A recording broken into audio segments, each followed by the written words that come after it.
गौतम बुद्ध का जन्म ईसा से 563 साल पहले, जब कपिलवस्तु की महारानी महामाया देवी अपने नहर देवदह जा रही थी, तो रास्ते में लुम्बिनी वन में हुआ।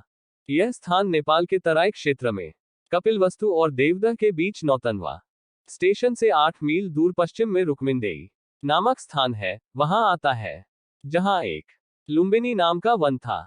उनका नाम सिद्धार्थ रखा गया। उनके पिता का नाम शुद्धोदन था। जन्म के 7 दिन बाद ही मां का देहांत हो गया। सिद्धार्थ की मौसी गौतमी ने उनका लालन पालन किया। सिद्धार्थ ने गुरु विश्वामित्र के पास वेद और तो पढ़े ही, राजकाज और युद्ध विद्या की भी शिक्षा ली। कुश्ती, घुड़दौड़, तीर कमान, रथ हाँकने में कोई उसकी बराबरी नहीं कर पाता। सिद्धार्थ के मन में बचपन से ही करुणा भरी थी।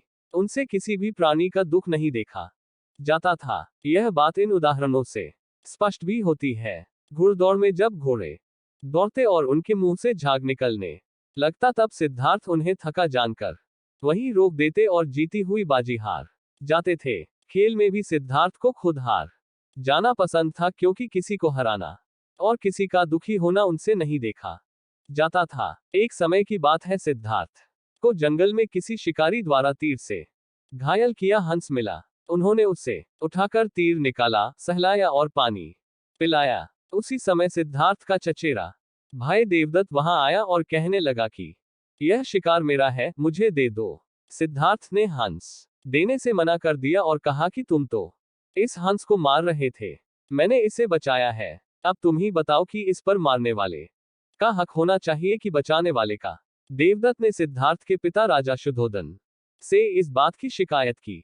शुद्धोदन ने सिद्धार्थ से कहा कि यह हंस तुम देवदत्त को क्यों नहीं दे देते, आखिर तीर तो उसी ने चलाया था। इस पर सिद्धार्थ ने कहा, पिताजी, यह तो बताइए कि आकाश में उड़ने वाले इस बेकसूर हंस पर तीर चलाने का उसे क्या अधिकार था।